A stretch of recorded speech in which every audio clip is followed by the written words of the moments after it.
Today's live stream. Today we are talking about why do doctors lie about money and why do they lie about passive income? We're going to have a wide-ranging discussion today with a doctor who's going to be joining us in just a moment, Dr. Jeff Anzalone, and from debtfreedoctor.com. And we are going to be talking about why doctors, dentists seem to have the hardest time actually making investments or being honest and upfront about the money that they're making or not making with their investment strategy. That includes making sure that they are using passive income. That means that they are not sitting there making all sorts of tax problems, which is we see this all the time with doctors.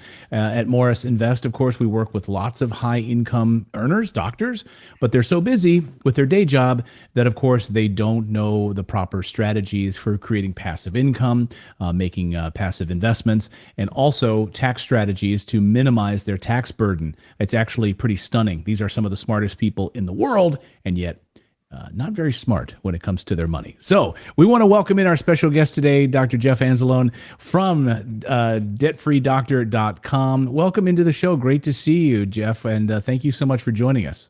Yeah, my pleasure. Thanks for been a long time listener, viewer, and really an honor to be here with you today. Well, it's a real pleasure to have you here. And, I hope I'm not offensive when I say that. We'll get into that in a second. You can defend the doctors, you can defend the dentists in a second. But I just have to say it's pretty funny that you just told me you carved out a nice window in your schedule today during this is your surgery day today. And you told me you had to put a few people to sleep to carve out I have my anesthesia nurse here. So we started a little bit early. We treated 3 patients this morning. Feeding the girls pizza right now, so they're happy, and then we get back and do 3 more after this. So everybody's happy. That's great. Well, can you give a little background how you got into this? I mean, obviously, you're in the middle of surgery. Can you talk a little bit about your medical background and in dentistry, but also how you started realizing that there was this gap, there was this problem with folks, high income individuals who studied many years in the medical field, but seem to have a problem either going into debt, not being smart with their finances, not planning for their future effectively. In fact, I had one doctor who he said, I'm so busy.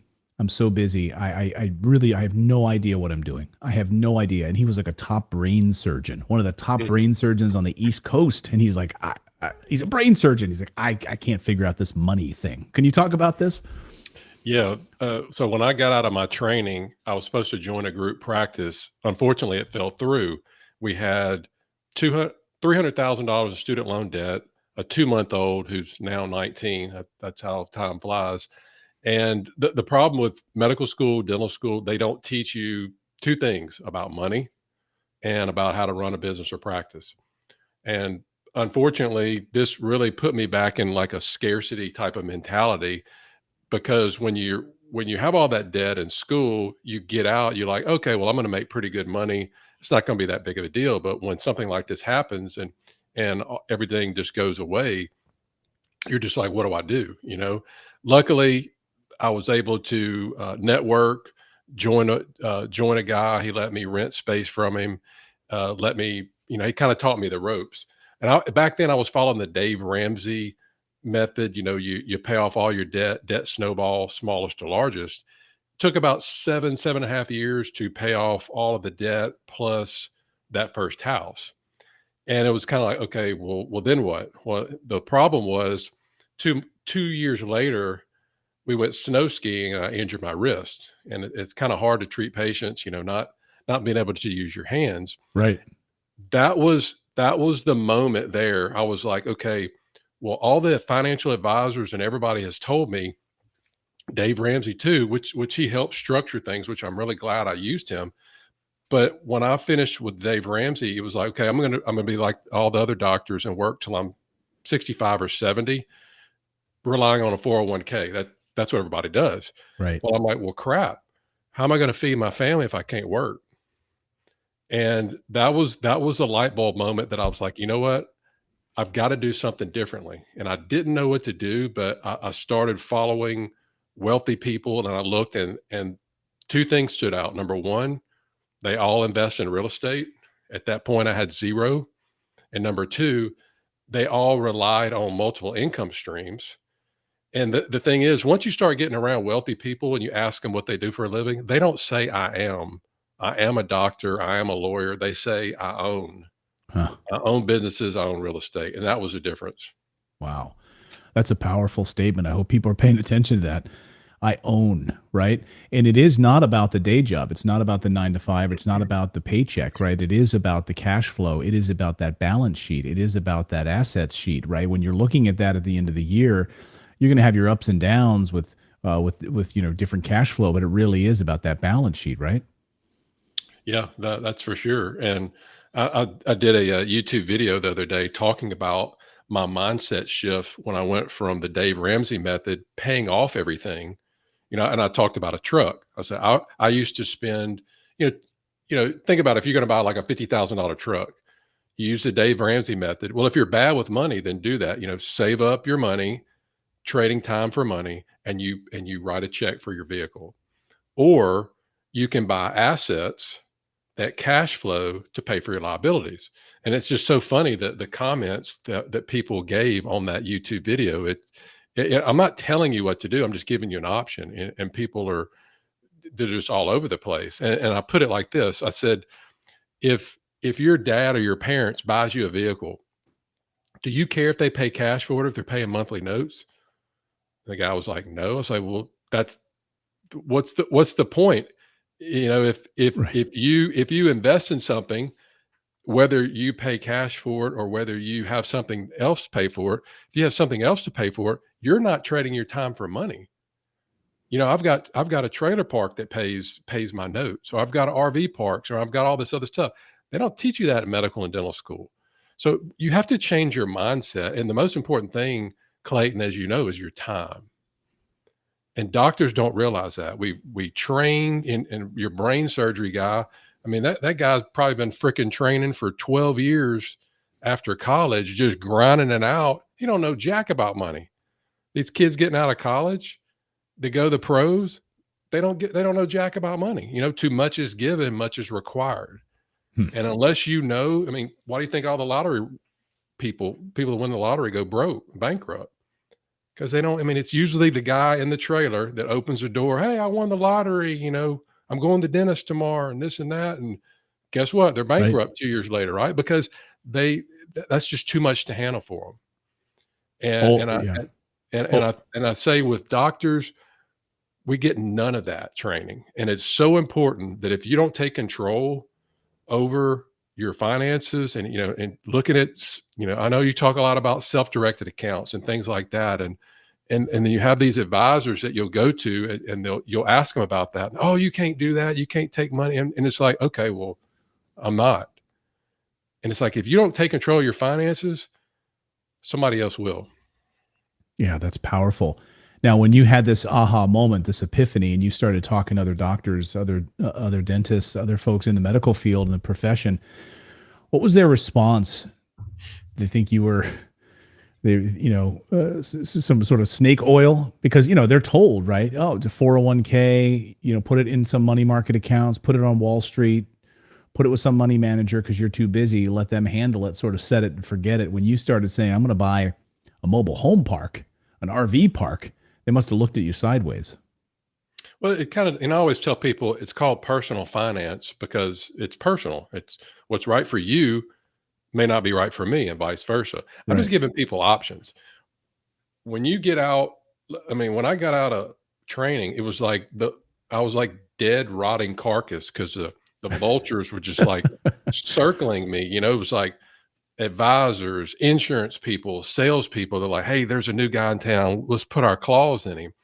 And it's kind of nice in a way because we're treated like just dog meat. And you get out, you're like, "Hey, look, I'm wanted. These people want me. They want me." It's nice to be taken out to lunch or dinner. And then typically 9 times out of 10, the first person that gets to these people, that's it. They're locked in.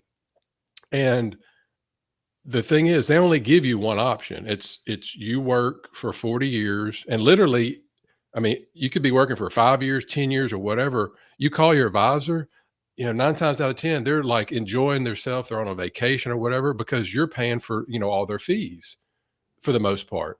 Right. And but people just think, well, that's just how it is. That's the way it is, and there's no other way. I'm just giving people an option. If you want to, if you're, because the Kiyosaki cash flow quadrant, employees, self-employed on one side, business owners, investors on the other side. Most of us are employees or self-employed, Right. which means we trade our time for money, which means if we take off vacation, there's no money coming in. We pay the highest amount of taxes. And the goal is to get to the point where we replace ourselves or we have our money working for us, and we have to take control of that. I'm just giving people that option, and it may not be right for you. And I'm not pushing it on anybody. But what I've done is I've created content on my blog and my YouTube channel like you do.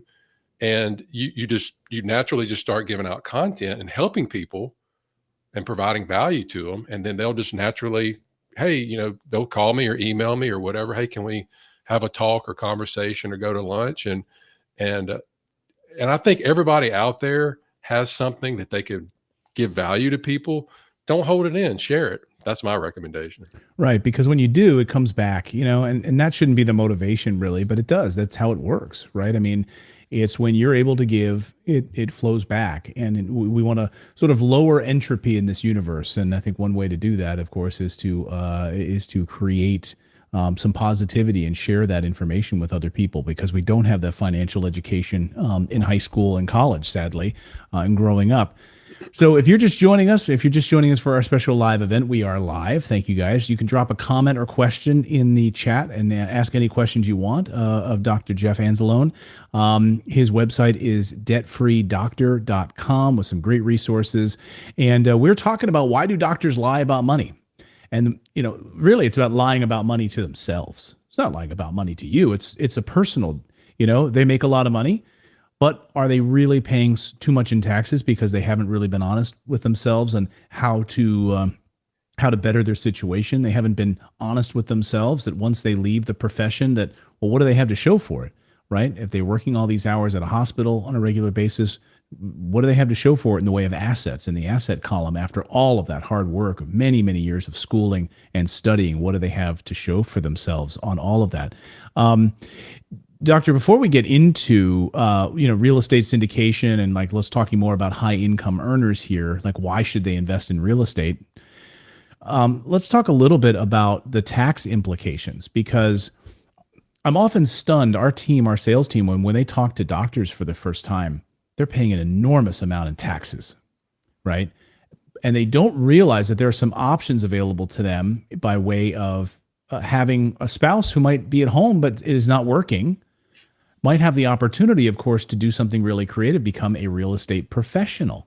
By becoming a real estate professional under the tax code, which requires them to be involved in real estate for 750 hours a year, a few other things, right? But if they don't have another full-time job, they can dramatically change the tax burden that doctor or dentist is feeling every year. Can you just talk about some of the tax ignorance that you've experienced with some high income earners or maybe people in the medical field? Yeah, myself included. But this is funny because when I first got out, you're always told, hey man, the more you make, the more you're going to pay in taxes. That's just it. And there's sometimes, I remember specifically, I was at a Christmas party one time, and there was two doctors bragging with each other about how much each of them had paid in taxes. Oh yeah, I'm going to owe the IRS like $800,000 this year. $800,000, I'm going to owe them $1 million. And they're laughing about it. And back then I was just like, wow, that guy must be making a lot of money. And now I'm like, holy cow, what a freaking idiot. That dude is so stupid. And he's stupid because he doesn't have somebody. You don't have to learn the tax code, but he doesn't have somebody. His accountant isn't talking to him about what you just said, being a real estate professional, using the short-term rental loophole. I mean, you could actually do that with whether you're married or not, or whether you don't, spend a whole lot of time. But and we can go in as much or little detail as you want. Yeah, you want to explain that to our audience, the short-term rental loophole? And I'm not an accountant. I'm just telling you, I work with a lot of smart people, a lot of smart accountants. But literally, you could. So for instance, we have an allergist on the East Coast. His wife is the real estate professional in the family. Well, he invests in syndications to get a ton of depreciation, like 7 figures a year. This cat doesn't pay any income taxes on his medical, his W-2 income. And you're like, well, wait, how's that possible? Whatever. They learn how to play the tax game. And you have to surround yourself with people. I mean, think about never having a tax bill again. Think about how much less you would have to work. You could probably cut back to, if you're working 5 days a week, you probably 2 days a week.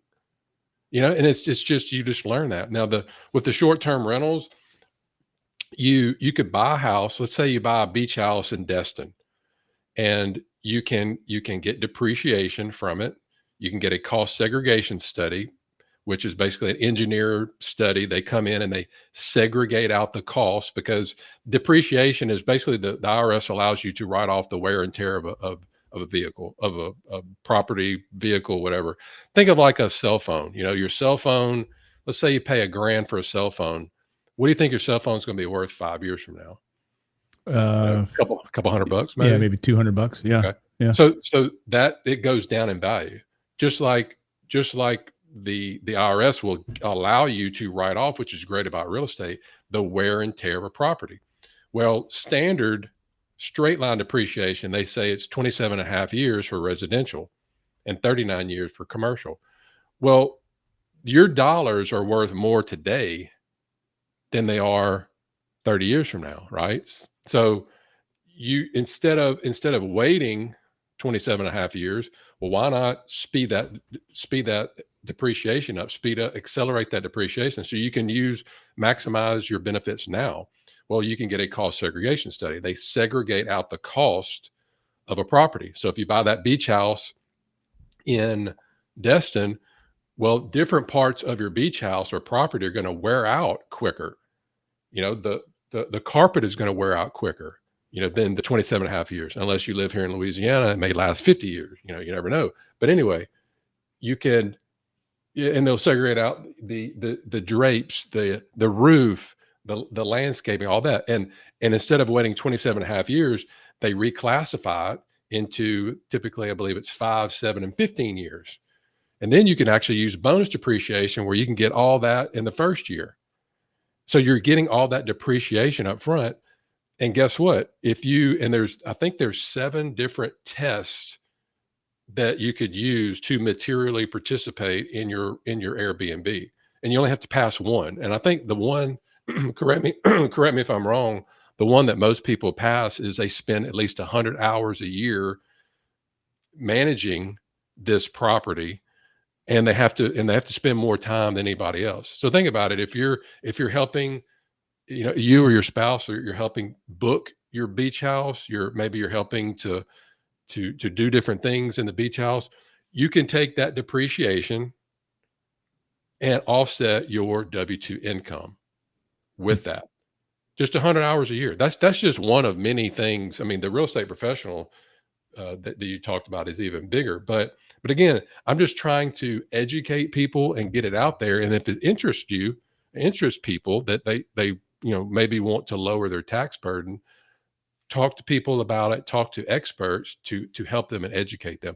Most advisors and most people, they're not going to tell you that. Your CPA is just going to file your taxes, and that's it. And unfortunately, it's sad that, I mean, I've got all kinds of stories, but I think the worst story is one of my wife's relatives. Is married to a doctor. They were already set up. The spouse wasn't working. He's a doctor working full time. They had, I think, 6 or 7 Airbnbs. So she's spending all the amount of time running and managing the Airbnbs. With the real estate professional status, it's at least 750 hours a year, which is about 15 hours a week. You're materially participating in your real estate trader business. 15, and she was more than that. So I was like, man, this is awesome. You're probably not paying any taxes. Like, yeah, I'm paying like $300,000 and $400,000 a year in taxes. Like, what? You're not filing as a real estate professional? He's like, what is that? I was like, holy cow, dude. And it come to find out, it was like his best friend. Well, it was his best friend that was an accountant. And it was a big falling out. I mean, this guy probably paid 7 figures in taxes over the last few years that he shouldn't have, because he Wow. could take all that depreciation Right. every year to offset his W-2 income working for a hospital. And it's just stuff like that. It's just that, to me, is freaking malpractice, you know? Yeah, that's a great point.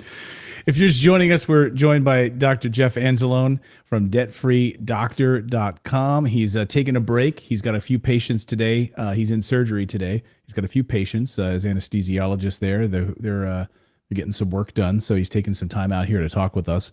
High income earners and how to better, maximize your potential, not pay so much money to the government, and actually buy some performing assets.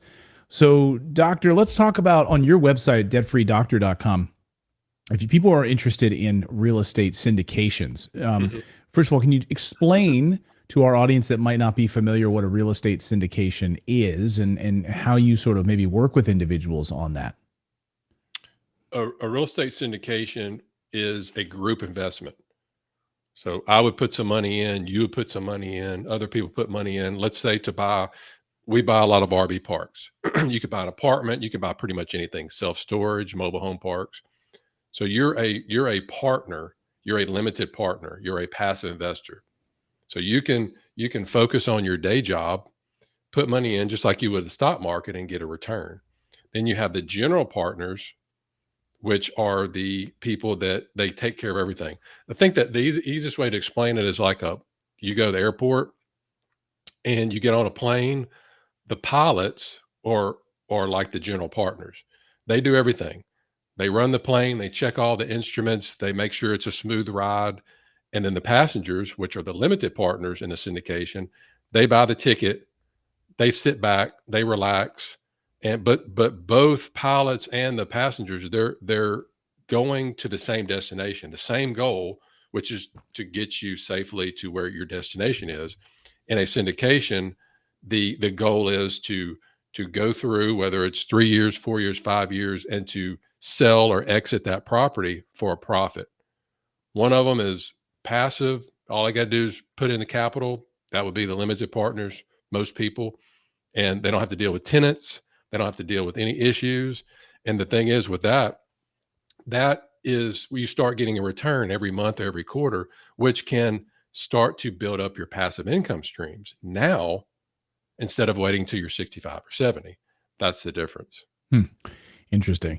Yeah. So it's fascinating because like what we do at Morris Invest and our partners at Sedera Wealth, we build new construction, single family homes and duplexes. And so the individuals then just owning the property themselves, right? They're owning it. They're not owning it with a group of partners. With a real estate syndication deal, you're coming in with a group of other individuals. You're able to look at the prospectus. You're able to look at the long-term feasibility of the project. Could be larger RVs, 100-unit RV parks, storage facilities. I've been involved in different syndication deals where you've got apartment complexes. So it can be an entire variety of things, right? Mm-hmm. Yeah, it could be. I started off in multifamily, did some self-storage, then we did short-term rentals, and then now more into RV parks and mobile home parks. I really like that asset class, and we can go as deep or as shallow as you want into those, because now I can look back and look at the pros and cons of each. And in my opinion, you look at private equity. Private equity, when Sam Zell passed away last year, I think he owned the majority. He was the biggest private equity of the mobile home parks. Well, they bought up the majority of the mobile home parks. And now private equity is starting to see how lucrative the RV park sector is, and now they're starting to do that as well. Just and it never think about next time you go on a trip or you ride around, look at the RV parks that you pass. They're always full. They're always booked, and it's amazing that it's like that. But yeah, that's what we're mainly focused on now. That's great. And I know like for mobile home parks, like they're not building new ones, right? They've been sort of grandfathered out. So you can get in on one of those. It's a smart play. When you look at high income earners like doctors, why should they invest in real estate syndications? Well, the main reason, so in my opinion, with anything in life, you have to have a strong why to do something. For me, when I hurt my wrist, that was my why. Like, I've got to do something to protect my family if I can't work. Right. Think about overweight people that try all these diets and this and that, and it never works. But whenever you see somebody that's overweight and they have a heart attack or chest pain, that's their wake up call. That's their why to lose the weight. So unless you have a strong enough why for this, unfortunately, many times it's not going to work. I do think that the financial advisors and the IRS, people like that, do a good job because they know how stupid we are with money, and they just start taking it out of our check. Well, that would be the good thing, that if you're not gonna really invest or whatever, well, at least they're taking it out every single check, and the government is taking it out, so you make sure you pay your taxes, on time. And you have to automate it. You have to get to the point where, literally every week money comes out of our accounts to go into another account that's gonna invest in these projects. And but once you do that, you can start replacing your income. Now you can start building up passive income. I remember the first time I got a check for like 330 bucks. And I was like, man, that is really cool. I did not have to go trade my time for money treating patients to go pay, the internet bill or a $300 bill. Then I did it again. To me, it's kind of like the Dave Ramsey debt snowball, but it's Mhm. but it's like a passive income snowball. 300 bucks, 600 bucks, 1,000 bucks. And next thing you have a good 5 figures a month coming in or more, and it's like, "Holy cow, this is really cool that I don't have to go to work if I don't want to, but I still have this money coming in." And here's the other thing, that money that's coming in, that passive income, that's the lowest taxed money Right. versus everybody's focused on the highest everything does everything backwards. And it's like I had to go back and relearn everything that I had been taught about money because it's freaking wrong. Just like in golf, I used to play golf, and it was just like, okay, well, I've got to really tighten up and hit the ball. And it's like, no, you have to relax. It was like everything, it was just the Right. opposite. What you think? It's like George Costanza on Seinfeld. My whole life's been a failure up until this point. What if I just did the opposite of everything that I've already done for most of my life? And then he suddenly started having great success. It is kind of funny how that works, right? um, it is funny. It is true, though, when you talk about the money that's taxed, and people don't understand that. Warren Buffett famously talked about his secretary paying more in taxes than he was paying. Why? Well, because she's a W-2 employee, right? And so she's taxed in the highest tax bracket. He, as an investor, is going to be taxed at a lower tax bracket. And because of his investments and because of his smart tax strategy and all of those things, he's taxed in a much different way than she is. And it's just, you can't change the system, right? You might be sitting there angry on the couch thinking, well, I'm going to change the tax code. I'm going to do all. Well, you can't. You've got to play on the field. You got to play on the tennis court that's currently built, right? Yeah, you can go and try to convince Congress to change the tax code, but good luck. But this is the tennis court we have right now. Mhm. So how do you want to play? Yep. And how do you play within those rules, and how can you be successful? And I think that's a powerful thing to look at. Think of it like this. Let's say a doctor makes 500,000 a year. It's safe to say he's going to pay 50% in taxes, right? State and federal. Right. Okay, so he takes home 250. Well, think about how many hours it takes you to make that 500 a year. Probably 50 to 60 hours a week. This is just an example.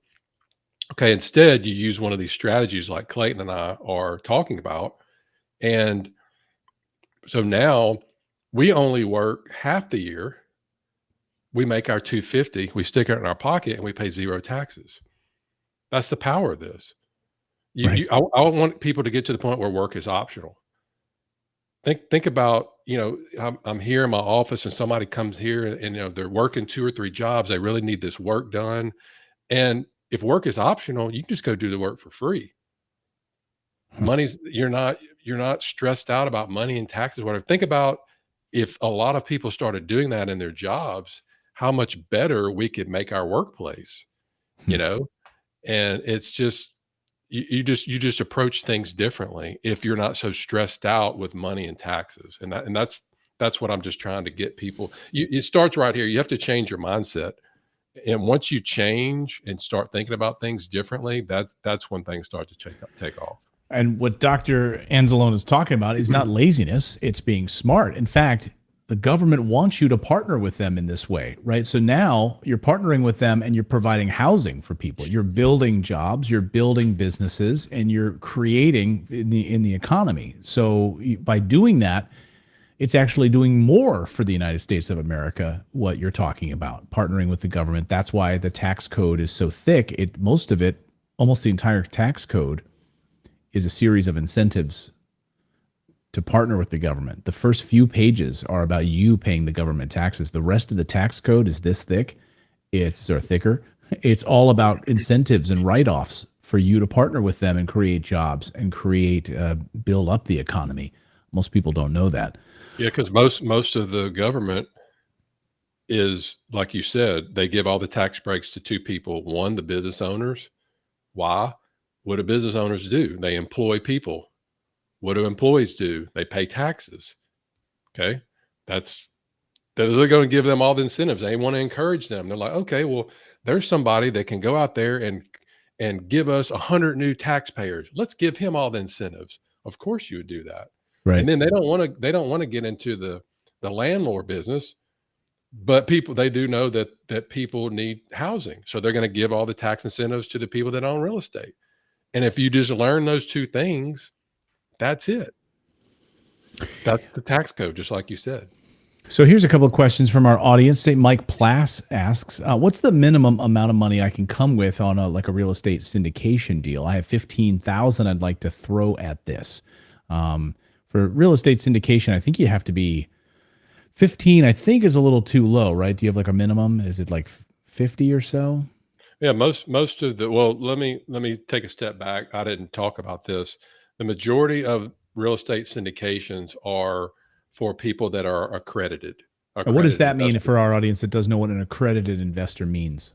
Accredited investor by the IRS, you have to meet one of two requirements. Number one, and most people meet the first requirement. You're single and you make at least $200,000 a year, or if you're married, you make $300,000 a year. That could be the income requirement, or you have $1 million net worth, not including your house. So most of the doctors that we work with, they meet the income requirement. And the reason that they do this is the SEC does this to protect the investor, because they don't want Billy Bob the plumber that makes 40 grand a year to put 50 grand into a real estate deal or something and lose all of his money. And now that dude's bankrupt. Right. Versus Dr. Smith that makes 400 a year. If he loses 50 grand, yeah, that still hurts, but it's not going to bankrupt him. Right. So it's more for protection. So the majority of the syndications are for either accredited or what's called, sometimes they'll let sophisticated investors in, which are people that make good money, maybe not quite that, but they own a business, they own a practice. So there's different things, but yes, the majority of them that I've been involved with are $50,000. So what I would say to Mike would be, stick it in a money market, make 4 or 5% right now. And then once you get to that point where you can invest and learn along the way, then go for it. That's great. That's great. Also, here's a question from Good-Hearted Gal. It says, how did you get into the syndication? How do you get into syndication? Do you invest one deal at a time or in a fund comprising several properties? That's a good question. So it depends on the number one thing is the person you're investing with. That is the most important thing. People start backwards. They look at the numbers, they look at the returns. Anybody can make up any number in return.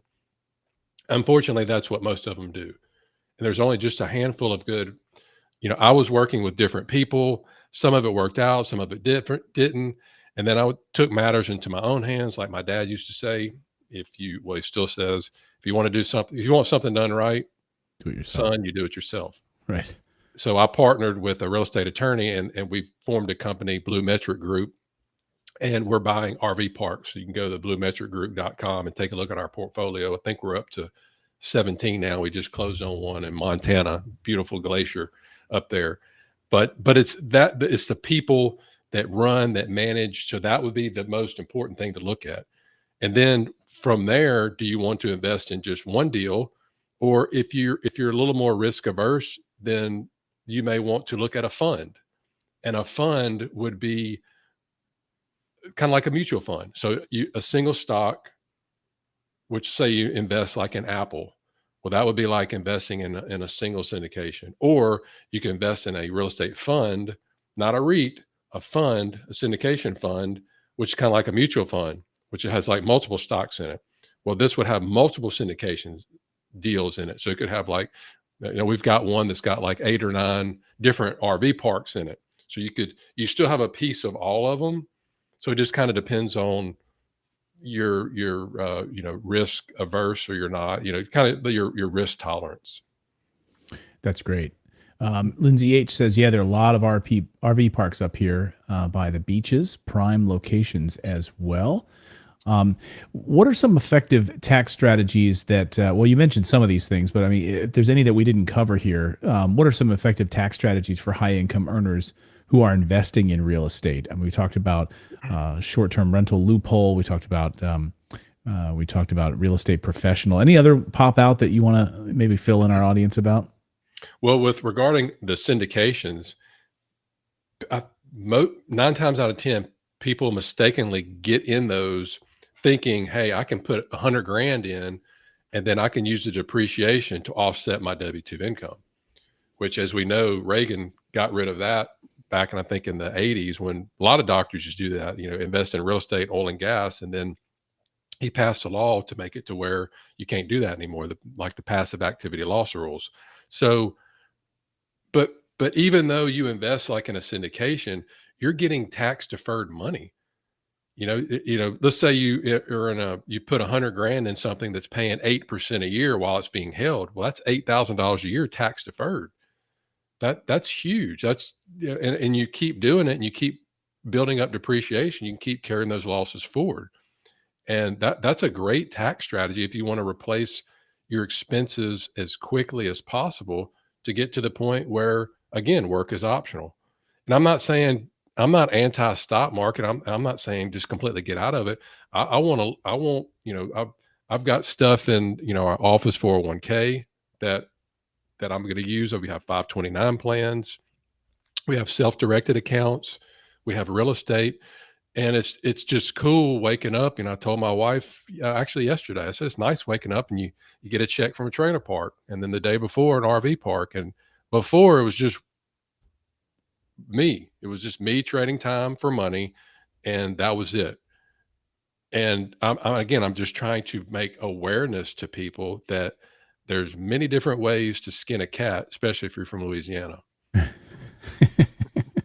Love that. Love that.